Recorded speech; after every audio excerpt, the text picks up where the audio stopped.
The reality of it is everybody's viewing our real life trauma as entertainment. They don't get all this depth. You know what I mean? When I was younger, this is how we always viewed movies, from a third eye lens, to understand, what was the hidden agendas, what was put in there.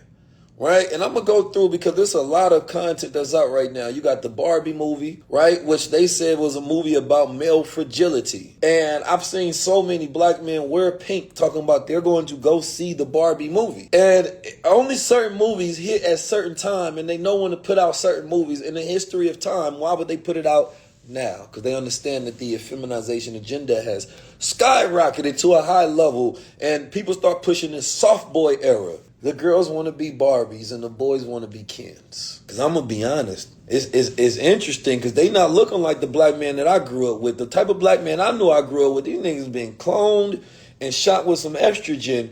And the way they came outside is spicy than Indian food. You know what I'm saying? Like, it's different out here. So I don't know who cloned all the Tyrones. It's different. But that was a part of the thing in the movie. In the movie, they were showing how they was putting the chemicals in the food, putting the chemicals in the hair, right? Controlling what you watch, controlling what you listen to. And now this sounds crazy, but let's actually go look at it. Do they control all those things? One would have to say, damn, they sure do. They sure goddamn do. Who controls the amount of fast food that's put in the hood and that is consistently targeted? And what happens to the body and the mind when it's deprived of nutrition? You become more aggressive eating these fast foods, right? Then they didn't get a chance to start talking about, because he was a drug dealer. So obviously, if Tyrone is cloned, now they have cloned weed, right? The cloned weed ain't the same weed that people always been doing.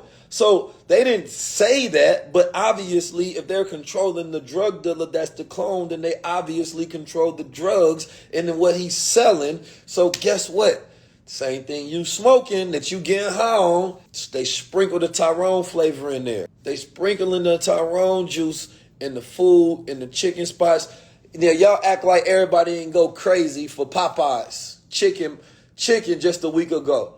You know what I'm saying? Y'all act like everybody ain't just go crazy for that Popeye's chicken.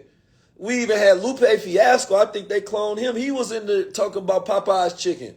I don't know what happened, man. Every year, it seemed like brothers is getting lighter and less brighter. I don't know if y'all caught that. Y'all, was a little wordplay. They getting lighter and less brighter.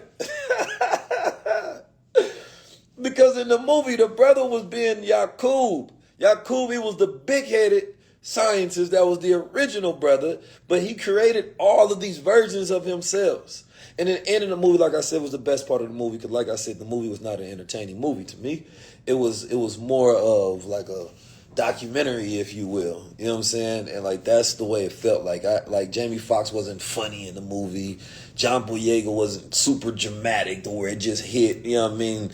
The whole wasn't doing too much. It was just teetering on the path of, I can watch this because they got all, I know they're gonna keep dropping conspiratorial hints of reality agendas. Right? So that's why I was able to get through it.